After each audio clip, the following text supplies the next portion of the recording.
Hey, what's up, everybody? Welcome back to the Grassroots 304 podcast. This is episode 18, and today's special guest, or I should say tonight's special guest, we've got Jeremy Short in the studio with us. Jeremy, welcome to the show. What's happening, man? What's up, man? Thanks for having me. Hey, thanks for coming on. Hell Thanks yeah. for waiting around till the end of the night, too. I'm here, man. That's part of it. Yeah, right on. Yeah. Is this your first time playing at the shop? It was. Yeah? Yeah. Tell me, what do you think about it? How was the energy? Dude, How was the show? super cool room. Cool room. People came there to listen to some music and have a good time. Great stage, great sound, great video Right. from what I've seen, and great audio coming out of that. So just all around, very cool, man. Hope you guys get to keep doing it. Yeah, I hope so, too. Yeah. You know, Yeah. I hope that, in the future people will, look at this place like they do the Empty Glass over in Charleston, or I should say the world-famous Empty Glass. Maybe, That's right, yeah. Maybe one day the shop will be the world-famous Live at the Shop. I think it will. Hey, fingers crossed, bro. I know it will. Yeah. Well, man, we'll hop right into it here. It's, believe it or not, it's 12:47 here on a Friday night here in beautiful Dunbar, West Virginia. Hey, man, this is the glamorous part. It is, right? The glamorous part of rock and roll. The come down after the show. That's it, yeah. Yeah, do you ever feel like still hyped up after the show? Or All like, the time, yeah. You get incredibly amped up, and it's a big part of it because you working up the energy and you're playing that just doesn't go away. Mm-hmm. You know what I mean? Is there like a weird feeling though whenever you, let's say, like get back home and then everything's quiet and like peaceful and it's the just the feeling of all the energy that you were experiencing an hour or two beforehand and it's all gone. It's almost kind of like a surreal feeling. It's odd. It is, and it works the other way too because you leave the quiet situation or the comfortable normalcy of home, and then you go out. The first couple of days on the road can be weird sometimes after you haven't done it for a couple of weeks, and just getting used to that, and little things like where am I going to poop and stuff like that. I feel like it's a big thing. Little stressors. Well, that is a big thing because everybody does it. But just little things like that. But then that becomes normal after you do it for a couple of days, couple of weeks, and then going home is the weird part. So yeah. It's a give and a take. Yeah, it's like kind of hard to like transition back into the just the normalcy of life after being on the road and touring. I mean, you get used to it. The dishes got to be done. You know what I mean? You got to go out and get the toilet paper. Get the toilet paper. Whatever it is you're doing. Right. Pay for the OnlyFans. Whatever it is. Yeah, only weenies. Yeah. Only glizzies. Only glizzies for sure. Yeah, it's a weird life, man. That's for sure. Yeah, it's something I normally ask afterwards or like later on in the interview. But where's some places you went and toured at? We've been like aside from the tri-state area, any any sure. big USA tour, any cross country trip? I've been all over done a bunch of dumb things, and I did cover gigs out west for a little while. I played in places like Ruidoso, New Mexico, and other places in New Mexico, in Colorado Springs, Rock Springs, Wyoming, Bozeman, Montana, Boise, Idaho. Just doing the cover circuit with this band. The band leader was a drummer who was a drug addict who has been fortunately no longer with us, but he was a complicated personality, and did that for a little while. Mm-hmm. And then here recently, we've been to St. Louis, St. Paul, Green Lake, Wisconsin, Berwyn, Illinois. Just a lot of different places. Right. So when you said that was with a cover band or like a cover band, essentially, what was that band called? Oh, it was a band called Heartbreak Station. Heartbreak Station. Which is a deep cut reference to the band Cinderella. Oh, and really? I think it was like their 1990 album, 1991, something like that, called Heartbreak Station. It was right around the time grunge broke. And like Cinderella, everybody forgot about Cinderella. Nobody cared anymore. Yeah. Because it was all grunge all the time. Right. So, but yeah, Heartbreak Station was the name of the band. And it was just your cover band doing all the hits for all the people in the bars that wanted to hear it. And I was cutting my teeth, and I was still, learning how to play guitar and how to play music, and there were nights that just weren't great. I got yelled at a lot. There was one of the nights I got my pay docked. Like, as in, I didn't get paid what he said he was going to pay me because I didn't know the intro to Margaritaville. because I couldn't kick off Margaritaville, you know what I Yeah. mean? Because I didn't give a fuck about Jimmy Buffett. And then to get older, I love some Jimmy Buffett now, but at the Yeah, time I gotta was love like, Jimmy. who cares, Margaritaville? I've heard that. Don't need to learn it, but I did. I Right. did need to learn it, as it turns out. I got my pay docked for not knowing it. So learn the valuable lesson there. Be on top of your shit, know your songs, and don't be half-assing, you know, whatever you're doing out there. It's a good point. You're gonna do it the right way. That's right. There's another time that I remember we were doing Drift Away, the Dobie Gray song. Mm-hmm. And, you know, one of the all-time great, beautiful songs, and we're singing it. And there's like an empty dance floor, bar full of people, empty dance floor. And we're in the chorus, and I see a guy all the way, I lock eyes with this guy, like he's like, you know, 50 yards away from me, and he's just doing this. Like, got his beer in the other hand. He's just the got judge. thumbs down. The ultimate judge. There in the chorus and Drift Away. It was one of the worst moments of my life. Yeah. It was one of the lowest spots. And it's stuck with you ever Yeah, since then. no, it haunts me. I have nightmares about it. So I've tried not to get back to that point and just be on top of it and have something that's worth showing to people and playing for people. Well, you know, now's the time, and tonight was your, as they should say, the what do you call it? The album release party. That's album release party. That's the technical word for it. Technical Big damn term. album release. That's what it was, man. Yeah. So your new album, it is called Happy Little Trees. Is that like an ode to Bob Ross? That's or? one, yeah. Yeah. Happy Trees. And yeah, the phrase is Happy Little Trees, and I just decided to call it Happy Trees. And yeah, we're big Bob Ross fans at our house. So when we're winding down at night, when I know it's time to go to bed, then we got to take that Valium. And that's what Bob Ross, he's like a human Quaalude kind of thing, you know what I mean? Just put him on, and you just kind of like doze off. Can't, you know, and that's when I know it's time to go to bed. But I love Bob, and he's just such an inspirational guy, and he's just I don't probably intentionally, obviously, but motivational as well. Just always had some kind words to say, something to make you feel good about yourself. And you learn how to friggin' paint, too, along the way. Right. Very cool.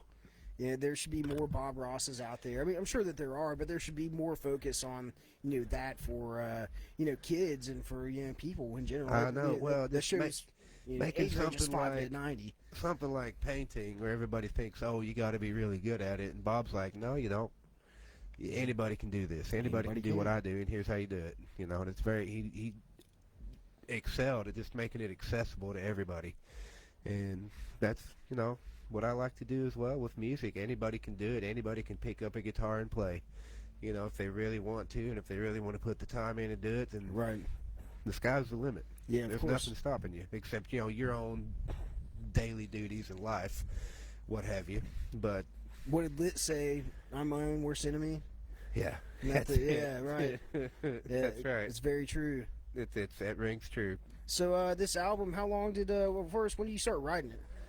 I've been writing, man. I've been playing a couple of the songs. I want to say since I was looking back through my phone here recently, and I saw at least one of the lyrics from like a note on my phone from like 2018. So at least one of them's been around that long, and I think one of them was around like right before the pandemic started. Mm-hmm. So I've been having this cycle of songs since about 2018, 2020-ish, in that area, and played them with a couple different iterations of musicians, and they've been through a lot of evolutions as songs, and the way I play them, and the arrangement that they're played in, and yeah, they've evolved quite heavily, and now we're here. So the people that are playing with you now, tell me who are they? There's some local faces. I've seen them There's around some Charleston. local boys and a good old girl from Three's Company Blues, and they've been to the International Blues Challenge one time. Well, more than one time, if I'm not mistaken. They'll probably fact check me on this. I'm sorry, guys. All apologies. Didn't they get up there? Didn't they get like real close to winning it? I think so. Yeah, I think they they win made it? it to the semifinals. I don't think so, but it's win or lose. The IBC, the International Blues Challenge, is incredible. It's it's overwhelming. If you haven't been, it's hard to explain, really. But it's on Beale Street in Memphis, which is a historic street of just blues joints and just doing the thing, you know. And like all the people in the music industry that represent blues in any way, shape, or form are there, just to take it all in and listen to you play. So it's really, whether you win or lose, it's everybody's a winner, in my opinion, in well, you literally have to win to go there, so you're already a winner. Right. But everybody wins by getting to do it and just learning some shit, learning how to, network and do that part of the business that nobody talks about. Of course, because there's a lot that goes into like the background, or as we were talking earlier, there's a lot that goes into like marketing or like making your business happen or promoting yourself, not just being on stage and playing the music, but also like being your own manager, being your own social media rep, being your own booking agent. The list goes on. Yeah, and like I'm fortunate enough that I have a team that's helping me with that stuff. I have a booking agent, a great booking agent, Alan Roper, and he's working with several people right now to help get us some shows and put us on the road and keep us working. And then you got Keeby Gilkerson as well, who's representing me right now and just helping me put my best foot forward. And he's actually getting me the best deals in all these places and just helping me know what my best move is from here out, if I should post about X or make a post about this or whatever it is, you know what I mean? Do I want to do this podcast or this interview with this radio person? Just whatever it is, it helps further my brand and get me along. Basically, as a musician, as a person promoting themselves, you are a small business owner. That's literally the gist of it and what doesn't get talked about a whole lot, and you have to keep doing what you're doing constantly. You can't stop. It's the analogy we talked about earlier, the old pumping water out of an old school well. Once that water starts coming, you can't just stop because you're going to have to pump it a whole lot more again and start the whole process over. You got to keep doing it. It's just nonstop. And anybody who says musicians are lazy can screw off. Can just fuck all the way off over there somewhere. You know what I mean? Yeah, it ain't easy, is it? Yeah. And like I say, not to even like toot my own horn, but the same thing goes. It's like, as a small business owner, you've got to do all these things in the extra background, whether it's social media or like networking with people, or even aside from this podcast, it's they here at the shop, they set most of this up, and like I've got to reach out to like you as a musician or the band and try to set that up and make that work, because it doesn't stop. It doesn't stop, and if you got to stay on top of it every day, or you're just not going to get anywhere. That's really it, and you got to have a drive to do it and the want to do it, and the discipline to do it, to get up and just start doing it. And sometimes it's easier said than done, though. Yeah, it is. Yeah, right. That's why sometimes I'll set the alarm on my coffee, or whatever it is that where I don't have to go hit the button to brew it. So I know it's ready. Oh yeah. You set your coffee at night before you go to bed. Yeah. That's what I do. In the morning, you hit the button and it's ready to go as soon as you wake up. Yeah. Oh man, piss on that. Waking up and making coffee. I'm not ready to do that. Yeah. What kind of coffee you like to drink? Man, I like whole bean coffee. Whole bean. You grind it then? Yeah, we grind it. Yeah. We grind our own, and that's what I prefer. I mean, I'll drink some whatever, drip, ground. Doesn't matter to me. I'm not like too snobbish about it. But we like our French press, too. We got a French press. It's a little wasteful, though, because I feel like you use more coffee grounds, for less cups. Of course. If you keep using a French press continually, but it tastes so good. Oh, yeah. It tastes so good. You'll be walking real strong when you come up out of that, won't you? Yeah, little hairy chest situation with the French press, especially if you got a dark roast. Yeah, I don't have a French press. I've got the classic American drip coffee, which everybody can shit on. But recently, because coffee makes me piss a lot, I would say that. That's what it does. Yeah, it does, and it makes you go in the morning. But I switched over and started drinking yerba mate. And as the West Virginia that I am, I want to call it yerba mate, because it's yerba mate. Yeah, yerba mate. That's how it looks, right? What's yerba mate? I've never heard of it. It's a green tea that is highly caffeinated. That's very close to coffee. Nice. I think it's like a 6-ounce cup of coffee. There's 75 milligrams, or like 78 milligrams of caffeine, and then with yerba mate, it's like 75 or 73. I get so down very on some close. green tea. I get down on some tea, man. Yeah, it's good. You put like a little cut of lemon, some fresh lemon in there, and like some honey and like some maple syrup, because I've been trying to get away from like processed sugar. That's hard to do. Yeah. I've been doing this thing lately where I don't put sugar in the coffee. I put honey. Yeah. I use honey in my coffee and use oat milk. That's been my go-to lately. Is honey and oat milk. Have you ever? It's like a random question. Have you ever put can of butter in your coffee before? I have. Yeah. I've done that before, 100%. We've been doing lately. Been using a guy we met on the road, who I'm not going to out as a person, but a guy we met on the road gave us a tincture Oh, yeah. recently, and oh my goodness, we've been putting that in the coffee. Uh-huh. That was one morning when we recently got it, and we we had just got it. We had some really good weed too out on the road, and we were in Wisconsin. I put some tincture in my coffee, and we smoked a really good joint. And then as soon as we put the joint out, we went to this place called the Mars Cheese Castle in Wisconsin, and it was like I was overwhelmed. I was like uncomfortable, first of all, with like the amount of THC that was going through my system. And then I was just in this huge place with like all the best cheese in the entire world and like all this dairy product, and it was overwhelming. It was great. Bet. I love They it. give you free samples. Oh, fuck yeah. Like, Yeah, try this cheese, this cheese. yeah, there's different couple samples set up in there. You just like walk out and your arteries will be halfway clogged by the end Oh, of it. man, it was so good. That man, Ron, our guitarist, Yeah. Ron bought a cheesehead, an authentic like Yeah. Green Bay, cheesehead, and he was a little emotional about it because he's a big Green Bay fan. So Right. he was holding the cheesehead. He's like high as shit, like kind of like tearing up in his eyes, And it was a beautiful moment. That's funny. Yeah, That sounds awesome, though. I've never been to Wisconsin.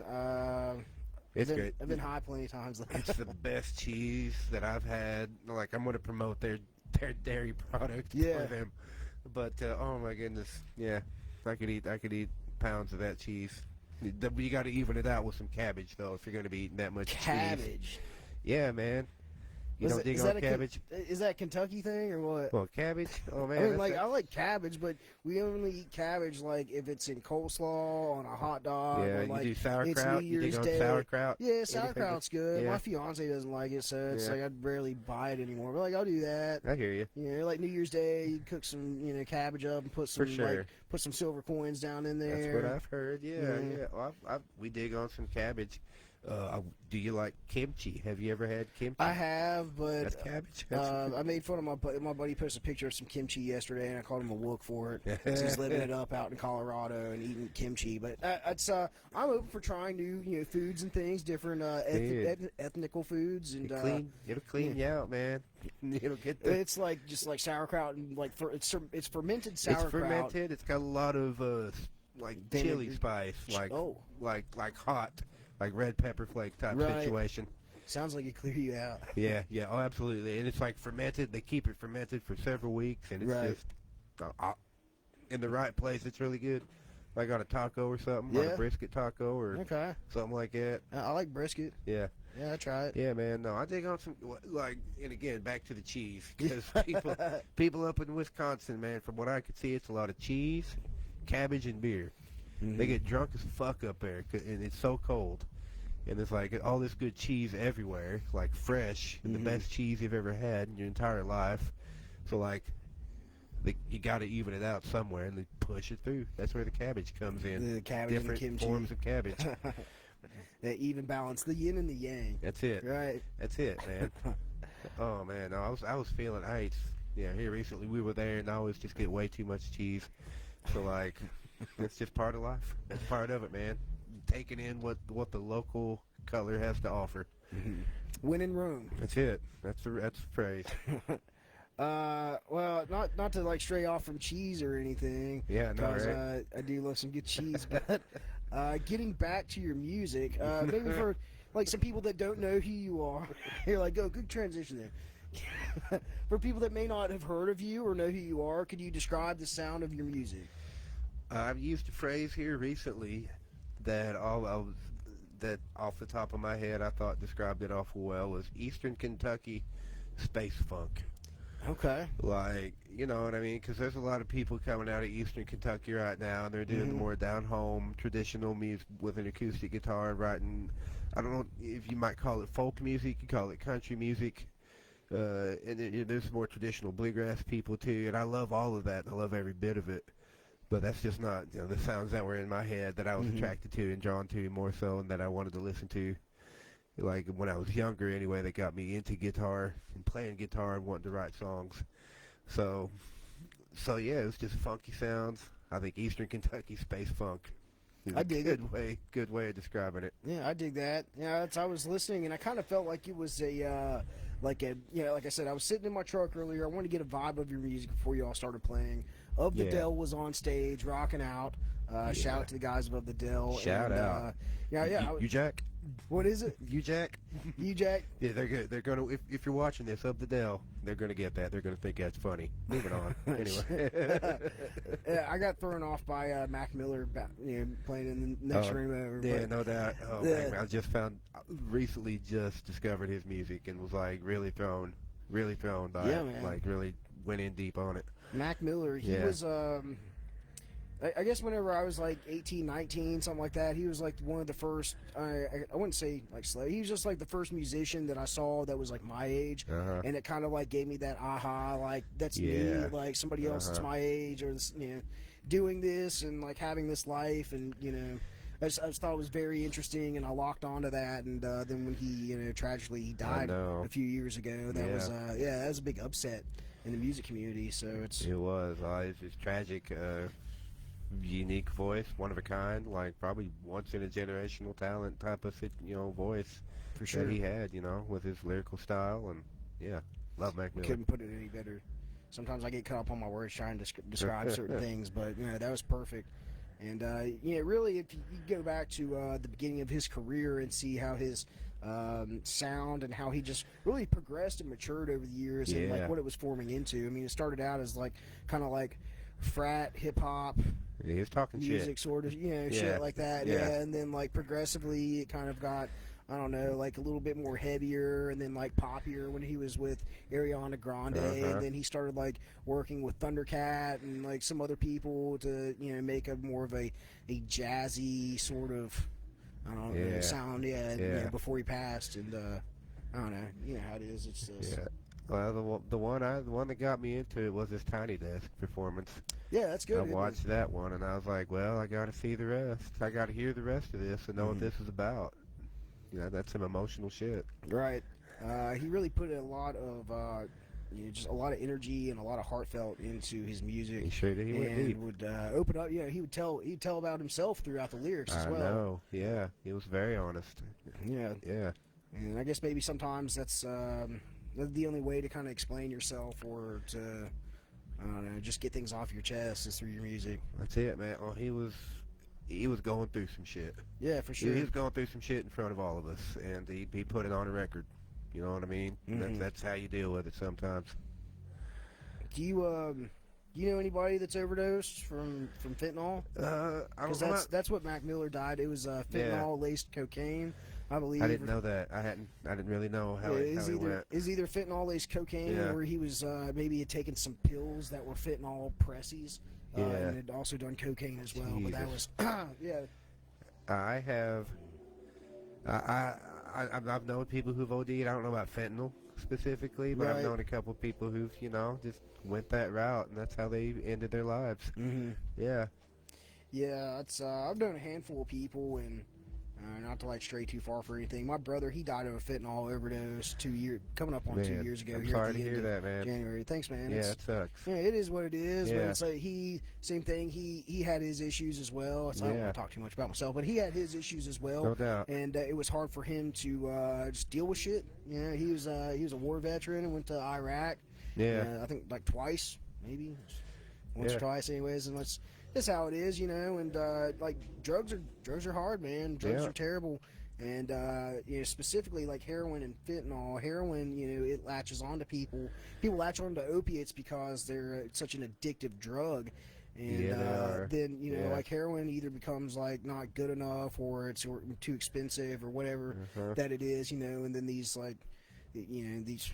Get back to it, like Mexican cartels. It goes back to China. China's in cahoots with Mexican cartels, and they make it in China labs, ship it to Mexico, and then it's brought in illegally into the U.S. in different means of transport, whether it's over the border, or it's on trucks, or it's in fucking coconuts, or however that they can get it through, they get it through, right? And it's so cheap that they can make a ton of money off of it. They can kill all of America, and no problem. Yeah, but it's going on a little bit of a rant here. Yeah, that's how it is. Well, I was taken aback when I went to New Mexico. I was talking about being in that band, and when I was traveling around New Mexico, as bad as, and this was the year 2009. year 2009. So opiates, like around here, like painkillers, Percocets, that type of thing. Oxys, Roxys. Yeah, Oxycontins, the OC80s, whatever they were, man. That was the thing, and that was what everybody knew somebody or several people who was like, just latched onto that and addicted to opiates. The thing out in New Mexico was crystal meth. Right. And it was the same thing, but with crystal meth. It was around the same time Breaking Bad was a show, so it was kind of like true life out there, and watching it happen every day in my everyday life, going around where I was in New Mexico at the time, and everybody out there just knew somebody who had lost their lives or was just their life was taken over by this drug, and it was incredibly sad. It's very sad to see and watch, and it's not only does it affect the individual, but it affects the people around them, their families, their friends. Yeah. And it's just sad, man. Sad. Fuck drugs. Yeah, man. Fuck drugs except weed. Smoke weed. Right. Smoke weed. Smoke a lot of weed, man. Know your limits, and that's it. Be responsible too. Man. Yeah, I don't even drink. I really, and I haven't said that out loud too much, but I don't drink, and I don't want to. I never made the conscious decision to just say I'm not going to drink anymore. But it got to a point where I was no longer having fun. Right. Dude, it wasn't about having fun or just letting loose or cutting off, letting off steam, whatever people, drink for, whatever reasons people drink for. It was just, this is a headache. Now I've got a headache, and I don't want a fucking headache anymore. Right. You know what I mean? So I just quit doing it. Yeah. And now I don't drink, because fuck it, who I don't cares? blame you, man. Once I heard somebody, I think it was a comedian, say, like, don't do any drugs that are harder than you. And, alcohol, I would say that as well. I'm a social drinker from time to time. For sure. Like I might have a drink while I'm here at the shop sort of thing, but, like, I don't drink beer generally. Yeah. I don't really go out to any bars or anything. Well, that was it for me. I was a musician, and I'd be like working at the gig, and I'd have a beer, and I'd have a couple more beers. You know what I mean? And it just stopped being fun. It stopped being fun to me anyway. And there's people, if you still have fun with it, you know how to do it in moderation. That's good. That's all good for you. You know what I mean? No, I know some dudes that could like kill a 30 rack like it's nothing. Yeah. How do you do that? Of course, they've been drinking for a while, but it's same thing. I get a headache. I drink some.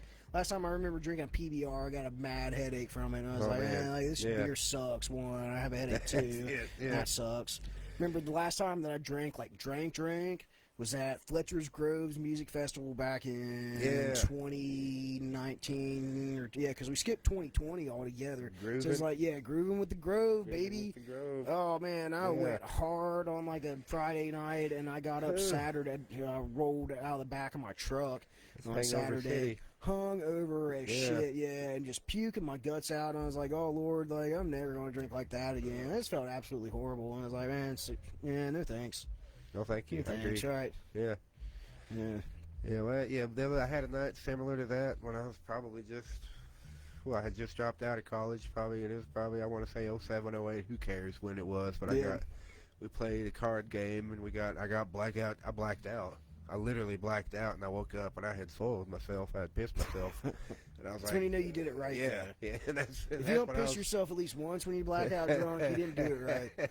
And I didn't remember how I got where I was sleeping. I pissed myself, and I was like, well, this ain't fun. Who the hell has fun doing this? You know what I mean? But people do all the time. Right. You live and you learn. At least you didn't shit yourself. Yeah. Well, I had done that prior. It was somewhat recently to that incident. But Hey, we all used to shit ourselves at one time. It was a very long time ago for most of us there. So. Oh, man. Well, luckily it's been, I want to say 20 years or so, but I was in college, and I was talking to a guy outside of my dorm room. I don't even remember who or what. I had never met this person. Yeah. But I was, like, talking to him, and then mid-sentence I was like, well, bye. Gotta go. See you, bro. And that was that story. You're welcome, America. Man, poop stories, cheese stories. They don't go hand in hand, because usually you can't do one if you're doing the other. Right, you're going to be constipated from all that cheese, huh? Yeah. But cabbage. The cabbage, right? You got to have that kimchi. Cabbage is your friend. I might have to try some of this kimchi now. I like it, man. I don't know if you go to Black Sheep. If you go to Black Sheep Burritos, they have a bulgogi taco. The Bulgogi Taco. I'm promoting it. I'm promoting your business here. You're welcome. What? Bulgogi. It's like Korean. Okay. I believe it's Korean. I could be wrong about that. It's like Korean marinated beef. And it's got kimchi on it and some other stuff like peanuts. And there's some other kind of sauce on it. It's delicious. It's delicious flavor. It's hard to describe what it is, too. Mm-hmm. Like, if you haven't had it, but it's really good. I'm going to definitely try that next time. I'll put it on my list. I usually go down there, and I tell them I want, like, a cheese and chicken quesadilla. Quesadilla. Yeah. Make yourself a dang quesadilla, right? Napoleon. They get those with the pickled jalapenos. Oh, I love it. Yeah, that shit's bomb. Pickled jalapenos, that's my jam. I love spicy stuff. With it. Love Indian food. I don't know if you're into Indian food, but it's spicy as hell. Yeah, I've been to Sitar of India, downtown Charleston, once or twice. Yeah, burn your butthole good there. Flavors. The flavor's great, and you can get it spicy as hell too. If you want to. Yeah, but you gotta tell them like just American spicy. You really do. You can't get like Indian boy spicy because that will tear you up. I tell them that. I say give it Indian hot. Yeah, that's what I ask for every time. They're different restaurants do different levels of heat, different systems of it. I'm always like, give me the highest one. Give me the most spice that you can just hurt me with. I want the right inferno. Now. Yeah, I want you to laugh at me while I'm eating it. Let's go look at this white boy. Hey, come watch this white boy about ready to like blow some steam. He's gonna ask for a hanky about halfway through. His face will be as red as his tie-dye shirt. Yeah. Hey, speaking of tie-dyes, that's cool. Has it got a mushroom on the front? It's a mushroom. That's neat. It's a mushroom, man. Yeah. Did you do that yourself? Or I did not do. I'm not this good. The separation, if you're watching this and you can see it, the separation of the colors and everything is just incredible. There's a guy named Jonathan Feldman. He lives in Slade, Kentucky, and in a place called the Red River Gorge, which is not unsimilar to the New River Gorge around here. But it's the Red River Gorge in Kentucky, in a little town called Slade, and it's a little touristy area, and they've got a lot of hiking and stuff like that. It's a big attraction that gets a lot of traffic throughout the year, pretty much year round. And he sells tie-dyes on the side of the road there from his shop. He's got a shop where he lives and he makes and sells tie-dye and makes bank. That's cool. Makes absolute bank just selling these badass T-shirts. That's cool. And I'm like, probably half of that money for me, quite frankly. This shirt, I was in Chicago recently, and some guy said, "Is that a dick?" And I didn't have it. It didn't have the retort at the time, but I wanted to be like, "Takes one to know one." That's the biggest little dick you've ever seen. Yeah. That's cool. Yeah, I've been following some people on Instagram that are like artists or like tie-dye artists. Oh, that's incredible. And they make some of the most cool works of art I've ever seen. How do you do that? I can't even think about it. Right. It's to like know how you're doing it. You fold them and you twist them and put the rubber bands in certain areas. And it's like they just come out almost like precision. Like I see these geometric works of art that's amazing. I mean, I vaguely understand the technique, but I don't. Like, put me to task, I wouldn't know what to do. Yeah. You know what I mean? I've got this 4 foot long, it's like a gangster white t-shirt that Little John would have wore back in 2004. Yes. Yeah. I got it at like a, I think it was at like a yard sale. I thought it was just a regular white t-shirt. I was like, I need a white tee. Yeah, grabbed it, didn't realize what it was till I got home and folded it open. It's 4 feet long. 48 inches long. Yeah, one size fits most. Single stitch, vintage. You know, it's everything that it wants to be everything that it should be. For sure. When it comes to a classic, gangster white tee. But I'd love to have that tie-dye. No doubt. Yeah, like it's, it looks like a gown on me, but like, wouldn't that be cool to have a tie-dyed gangster white tie-dye? Shirt. Yeah, I think so. Yeah, so it's on my list. I need to contact some of these people maybe on Instagram. You should. See, like, send them a picture of it. Like, what could you do with this? They would do whatever you want. Like, how about, like, you trade me one of your cool T-shirts and an extra large, and I'll send you this, and then you can make something cool out of it and sell it for, like, twice as much as you would. You should absolutely do that. Yeah. It's worth a shot. You got to shoot your shot, You got to try. Yeah, I love my tie-dyes. I've got one drawer of all tie-dye shirts at home. No doubt. Yeah. But now that I've plumpened up a little bit, I can't fit into most of them. So, yeah. Oh yeah, I know that feeling. I need to go exercise. Spring is coming. now's a good time to start a routine. It's time. You Like try. exercise, and I can get back into my old tie-dyes that I enjoy. Oh, man, well, good luck with that. I appreciate it. Yeah. Hey, one step at a time, that's what it's all about. And, yeah, you got to take care of your body now so that when you get older, that you're not hurting more than what you should be. Yeah, use it or lose it. Is what I've heard. Right. Is what I've heard people say. Kind of off subject, but a wise man once told me to move downstairs before you fall downstairs. Yeah. It's like, okay, so I'll remember that when I get older. That's a good way to put it. Absolutely. Man, earlier when I was listening to your album, there was a song on there that really kind of hit me. It's called Quarantine Queen. Yeah, tell me about that. Did you write that during, the quarantine? Yeah, we were at home. I'd probably had been home for several months and just wasn't doing a lot, wasn't working, wasn't gigging, and just, we're all losing our minds a little bit to some degree, just watching TV, staying up till 4 in the morning, smoking weed, not knowing what, like having no structure at all whatsoever because fuck it, who cares? Right. And I think that's a part in that song. Oh, yeah. So, yeah, that phrase, I don't even remember where my head was or what I was thinking, what situation I was in. I think we were watching the show Love Island, something stupid like that. Yeah. And, the phrase quarantine queen just popped into my head. There's a dumb thing on that show, one of the ladies on the show said, 911, what's the number to 911? And I was just like, this is so dumb. I feel stupid watching this. And then that, the phrase just worked its way into the song, and I thought Quarantine Queen would be a cool phrase for a song. Mm-hmm. So, there it was. It's cool, and it sticks, and it really symbolizes, partially to the meaning of what was going on during that time. Thank you. Talk about being at home all the time. But, I assume that maybe partial to that was about your partner.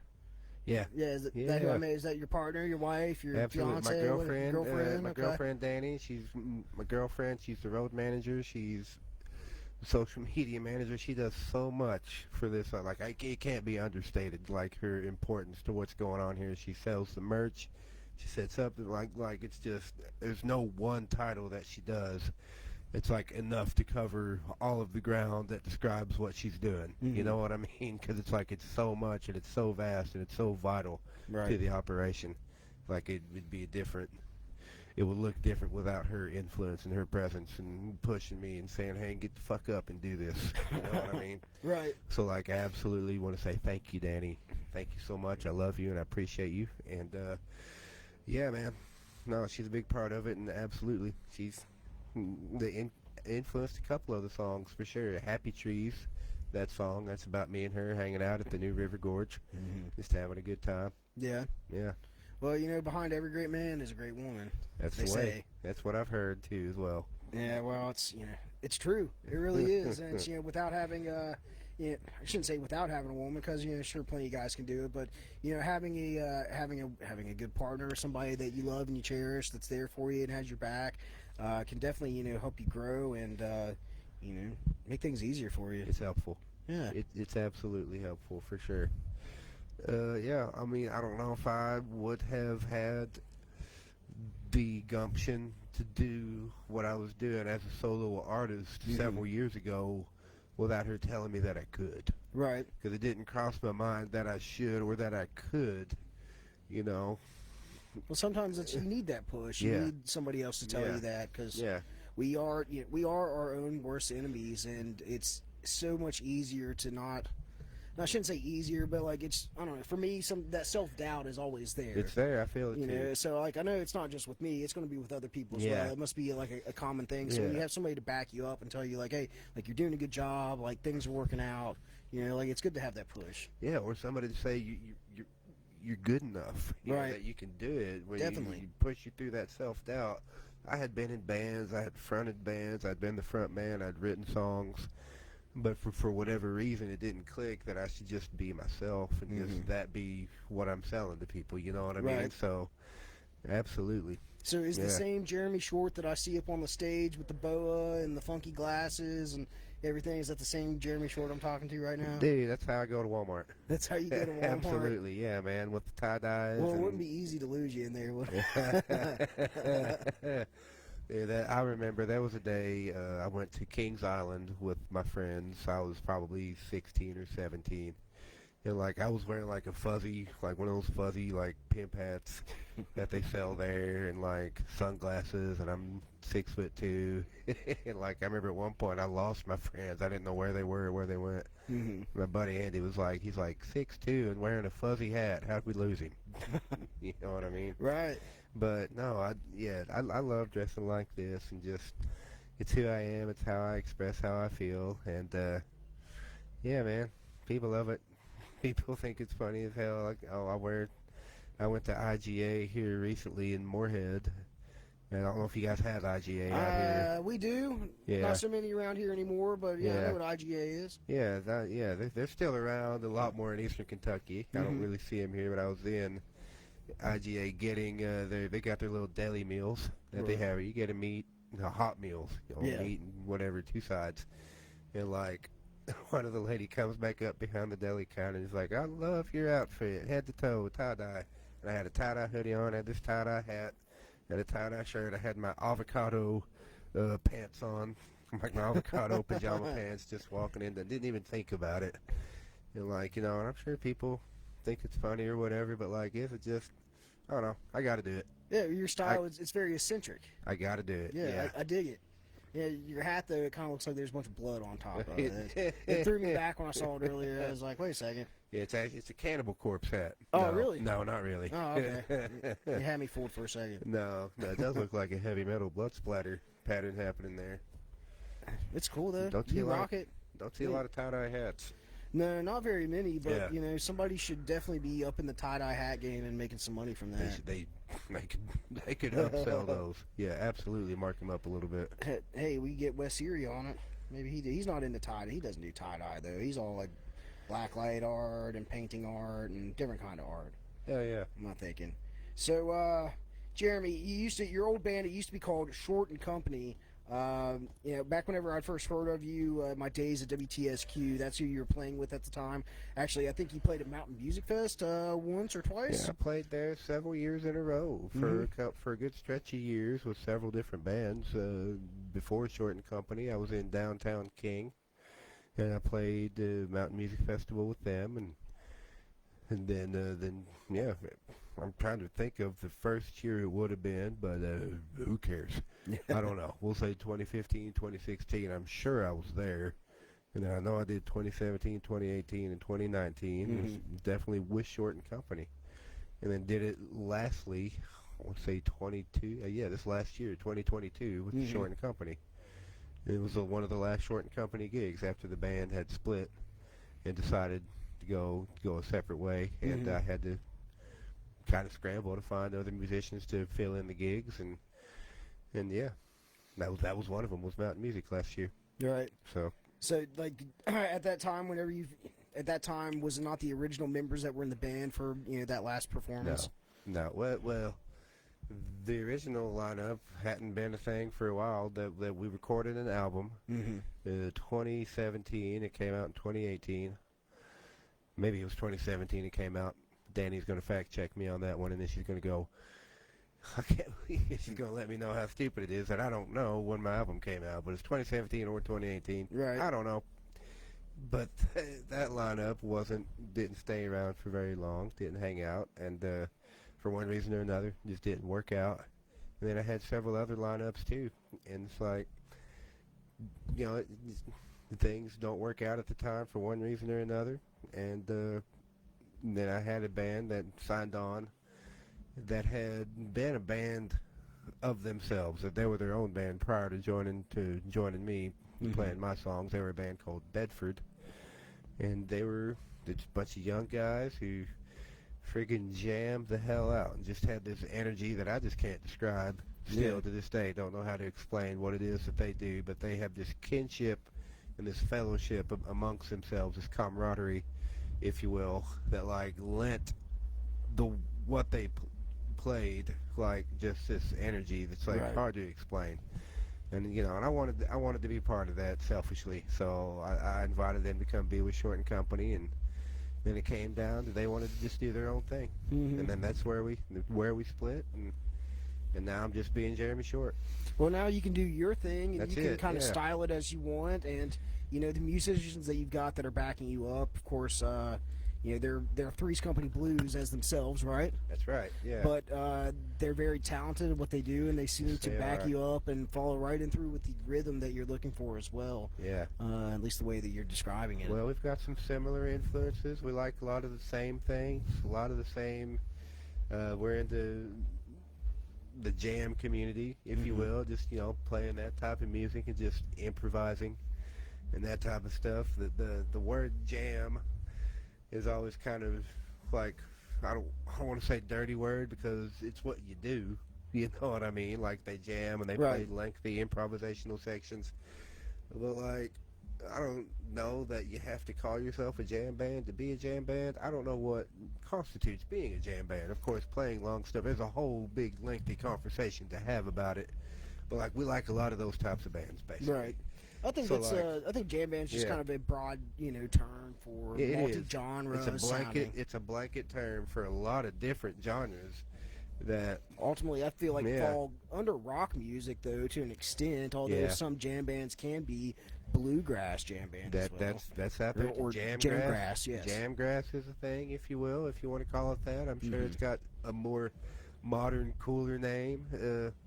I know I used to go to Poppy Mountain Bluegrass Festival there in Morehead, Kentucky, which is more of the traditional scene. And like those, Del McCoury band. yeah, Del McCurry. Well, even Del McCurry, to that crowd, they would call Del McCurry like Prague. They'd be like, Del McCurry is progressive bluegrass, and he is. Yeah. Because every time you go to a Del McCurry show, think about the average age of those people. You know Old what I as mean? dirt. Yeah, they're old, but there's also a lot of younger people too, a lot of Right. the younger hippie crowd that knows every word Of course. to every friggin' Del McCurry song that he sings. And it's a beautiful sight to see. But there's people on that traditional side of bluegrass that don't want anything to do with people like Billy Strings or the Newgrass, whatever you want to call it. Newgrass. Yeah. Well, I mean, Newgrass Revival was a great band too, and they've been around. They were around in the '80s, I want to say, and they were freaking people out. People were like scared of them just because they weren't traditional. They weren't singing Ralph Stanley songs or whatever the hell people want to hear, you know. Right. And I love all of that. I don't want to talk shit about any of the old stuff too because it's all course. good and it all had to come from somewhere. And I'm from Eastern Kentucky, so like it was just part of my childhood. Basically, it was like you got to hear some dude playing banjo on Saturday night and singing high tenor, like it was like part just in your blood. But like, I don't know, I loved it, and but I didn't want to get caught up in that traditional scene because people just like want to pigeonhole you into one thing. Right. They're like, if you do anything that is not this, we're gonna fucking hate you. You know what I mean? And it's kind of shitty. Kind of shitty to see. Right, definitely. Yeah, because people should, you know, they shouldn't be so pessimistic about new sounds. You should, I know. You know, Yeah. broaden your horizon, broaden the spectrum on, you know, things that sound good. Because when you stick, you know, with the same old stuff, it just, it's boring. Yeah, well, it limits. It's very limiting. Very, There's a lot of good music out there, you know what I mean? I don't know why you would want to limit yourself to one, like just one sound that you love, you know what I mean? And some people eat bologna sandwiches every day. They're just fine with it. So. Yeah. Yeah, well, a bluegrass guy once told me that some days are steak and some days are bologna. That's right. Like, man, ain't that the fucking truth? Yeah. And maybe it might be one day it'll be like a cheese bread. So you ever had a cheese sandwich? Oh, cheese Yeah, sandwich, it's little mayonnaise mayo, and cheese. mayonnaise right. and cheese. That's not. I mean, it's not for me. It ain't for me. My It girlfriend, might- Danny loves them. Danny loves a good cheese sandwich. She'll eat a cheese sandwich sometimes, Yeah. but I'm not dug on cheese and mayo. Yeah. I've not done that. It's not something like common up in Wisconsin though either. It probably is. Might be. It might be. That might be a thing up there in Wisconsin. Yeah. They like cheese curds up there in Wisconsin. Cheese curds. Cheese yeah. curds. Oh Cheese man, curds. they get them fresh. Right. They get them fresh. Like, Wait, what are cheese curds exactly? oh, now that's the thing I'm not aware of. I think it's like, I know what they are, but like, explain it better than I can. yeah. Well, I don't know if I can explain it better than you'd be able to because I mean, I know what they are, and they're like cheese that you just kind of Yeah, it's like the It whey comes to or the something top like that. Yeah, that comes to the somehow, top. and you don't really let it solidify. You just kind of scoop it out, and I don't have a clue. There's Yeah. somebody from Wisconsin right now very angry at me for not knowing how to explain cheese curds. The one person in Wisconsin that's watching this right now is pissed off. Normally, I they're just yelling at the TV like you do at Jeopardy. You know, like, I know this. Normally, I just ask Siri, but like, I'm not gonna ask Siri right now. We got an idea what cheese curds are. And they're like fried cheese curds. They're cheese. Like, I mean, it's like cheddar cheese or whatever, right. but it's not on the block. It's like little balls. Little balls of little it, balls right. of cheese, They or come like irregular shapes. Floating up. That's like Yeah. what do you call it? Like a byproduct of the cheese making? Probably, yeah. Okay, interesting. Yeah, they got them in all kind. Oh, just there's all manner of different flavors of them. It's hard to explain. What if you had like a blue cheese curd? I don't know if you could do that. Because blue cheese is fermented in like a different way. It's old cheese. Right. Yeah. You like blue cheese? I love blue cheese. Not just on salad? No, sir. Like, I'll say some gorgonzola on a burger or something? I'll dig on that. Yeah. Gorgonzola on steak. I've done that before. I like that. It's a very exquisite taste, I should say. It is. It's refined. Almost for like a defined palate, right? Yeah. Now, Jeremy, not that I don't like talking about steak and fucking cheese or anything, but yeah, it's going on. It's 1:37. We've been at this for about an hour. Yeah. I want to try to like wrap things up here, but there's a couple things I would like to ask you before we go. Before we wrap things up, you got aside from tonight's show, obviously, you got any future shows lined up here around Charleston, West Virginia, Eastern Kentucky, Ohio? Man, I probably do, but my phone's dead and I don't have my calendar in front of me, so like I'm kind of fucked on knowing what's going on there. Yeah, you got an idea for next week? But I know that we're doing a live stream this 2 days from now in Huntington at the West Edge Factory, which is an old factory that they've kind of reclaimed, and they've done live music stuff in there and live streams and other like local events, local art fairs and stuff like that. So we're doing that on this Sunday for kind of another album release celebration. Just separate from this, just our own little live stream of us just playing with nobody in the room. Well, people in the room other than the crew. Right. So are you going to do that on the live stream? Is that going to be on Facebook or YouTube? Yeah, we're just streaming it live on Facebook this Sunday, I think around 7. I want to say around 6 or 7. Okay, cool. You want to give a shout out or like a plug where people can find your music and your social medias at? Yeah, go to jeremyshortmusic.com. For one, that's where I'm at. Go to the store and just hit buy and give me all your credit card information. Put all that in there. You can just email it to me as well at jeremyshortmusic@gmail.com. But also you can find me on Facebook. We're out there on Instagram. Go stream the album on Spotify, on YouTube, Apple Music. Buy it. Download it. Come to the show and buy a physical copy. Buy a t-shirt from us. Whatever you give to us goes directly in our pocket and gets us down the road a little bit, put some gas in our tank and some food in our bellies. Right, yeah. I always think that's the best thing that you can do for a band is buy their merch. That's the absolute best thing. Yeah. Buy a t-shirt, buy, like, even if you can't afford like a CD or a t-shirt, buy some stickers. You know, $5 in stickers goes, a long way for a gallon of gas. That's the absolute best way you can support people is go buy their shit. Just straight up buy their shit, whatever it is. Their CD, physical copy of the CD, t-shirt, bobblehead doll, a dirty handkerchief, I don't care. Just buy it, give them money, help them out. Support local bands, support small businesses. That's right. Just like Short and Company, and just like the people here at Live at the Shop at 1233 at Ohio Avenue here in Dunbar, West Virginia. Yeah. That's right. Yeah, man. It's been cool having you on. You guys sounded great earlier. You really fucking killed it. You're welcome. The video that they got earlier, that was really excellent. Looks great. I can't wait to see the final review, the final product come out here in a couple days. The finest. Yeah, it's 1:40. I'm starting to burn on energy. The finest breast milks. The finest breast milks of them all. Breast milk. It's a deep cut. That is a deep cut. Deep cut Chappelle show reference for you. Oh man, Chappelle. Man, Chappelle. They try to cancel Chappelle, but like all the shit that he used to, like all of his skits and stuff from back in the early 2000s, like that would not fly today on anything, would it? And it barely did then. It really barely did then. Yeah. It was over the top then, man. He really, yeah. No, his job is to push it for sure, and like, yeah. Comedians, the funniest things are like the things you shouldn't talk about, like things that are taboo, specifically. And Dave Chappelle really hit the head on the nail with a lot of those. Whether it was like the white family, remember the White Family, and he was the Oh God. he was the milkman. Yeah. I It's my can't favorite repeat the name My of the favorite family family to necessarily. deliver milk to. Right, and the crackhead skits, and Yeah, man. And geez, the blind KKK member. Clayton Bigsby. Yeah, Clayton Bixby. That You was know the better very than me. first episode of the show. Was it really? It really was. I remember that, and I was like, 14, 15, watching that shit. Shit was hilarious, wasn't it? Man, yeah, I blew my mind. Like, yeah. Man. You know, something that, real quick, that blew my mind was that big mustache you got on your face there. Yeah. How long you been feeding that thing? Man, it's been growing. It's been growing since... it's like a sourdough starter or something. I've kept it in the fridge since about, I don't know, 2011, 2012. Yeah. Ish, something like that. Been working on it like about that long, and I just keep Damn. it trimmed. I tell you what really helped it was masking up over COVID. Really?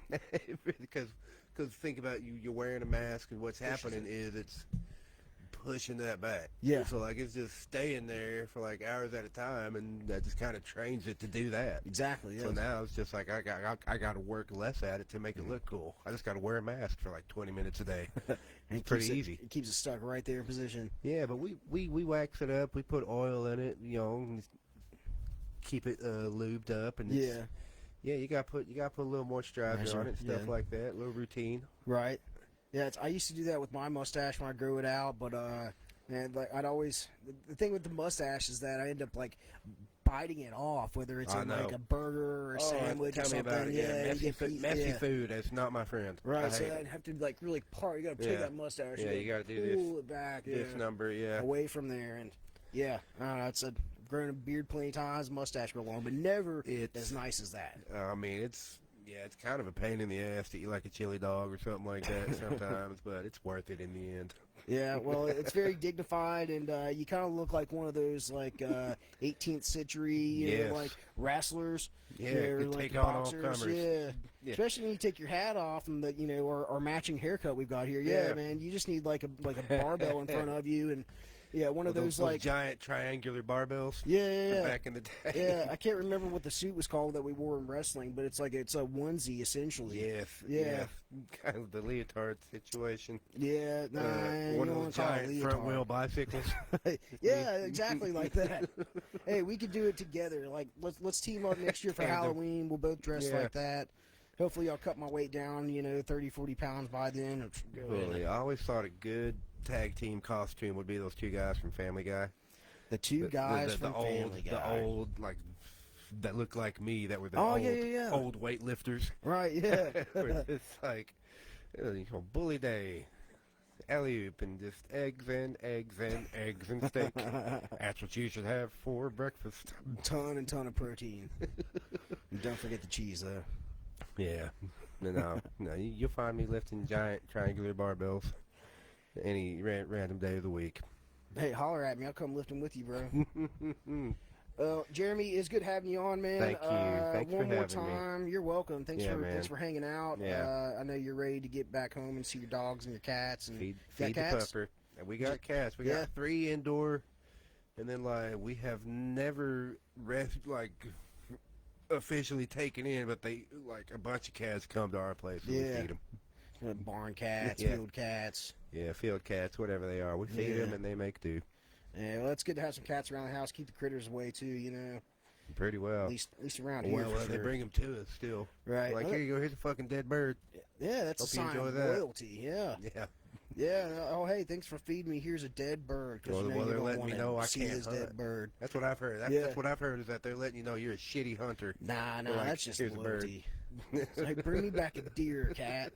Yeah. Bring me a bird. Bring me a buck with like a 12 rack on top. Yeah, no doubt. 12 rack would be huge. I need some of that back strap. Cut the back straps out. It's the first thing you do when you hit a deer is you cut out the back straps. That's it, man. While they're still warm. Yeah. Well, I've never had it that fresh. Yeah, that is very fresh. I love it. My brother, he recently ran into a deer, and he called me like right after it happened. He was up in Beckley, and oh man, like I wrecked my car. Deer just hopped out of nowhere. I was like, hey, like go cut the back straps off Fuck while yeah. you got a chance. He was like, what are you talking about? I was like, gotta go cut out the back straps. Like I'm trying to make light of the situation of his car that he got 3 days before being wrecked man. up. But Totally. yeah, Oh, needless to say, I don't think he actually cut out the back straps. of course not. Yeah, little bros. Man, let's see it one more time. Jeremy, we can find your music at jeremyshortmusic.com. JeremyShortMusic.com. We're on Spotify. We're on YouTube, Apple Music, Instagram, Facebook. Farmers Only. Farmers Only, only weenies. Old school reference there for you. Awesome, man.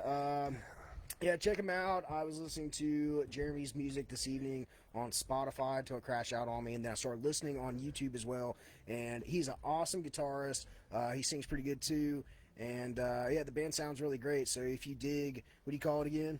Eastern Kentucky Space Funk. Eastern Kentucky Space Funk, or what I would call bluesy, jazzy, man, rock, bluesy. sort of It's smooth bluesy. rock. Yeah, it's got a good feel to it. Definitely check him out and stay up to date with his music. And of course, if you like the podcast, make sure to give this show a like, give it a thumbs up, share it. You can find this on currently streaming live on Twitch and on Facebook. You can also find this on YouTube in the coming days and on Rumble. Just search for the Grassroots 304 podcast. And yeah, you can also find me on Instagram at Mike Grassroots to stay up to date with the things going on behind the scenes as well. Do it. Hit like on all of those things. Like, share, subscribe, and make sure you check out Live at the Shop. We've got a lot of great music going on here for 2023. The list keeps expanding. I believe next weekend we've got Curses. They're a metal band out of somewhere here in Charleston. And then we've also got, I don't have it up on me right now. Go to the website, check it out, Live at the Shop Music, WV, or liveattheshopwv.com, and on Facebook, Live at the Shop. Anything else? No, man. Yeah, make sure to spay and neuter your animals. I'm out of words. Spay and neuter your pets. That's right. And Yeah, man. yeah, thanks for watching. We'll catch you next time. Peace out, y'all. Good day.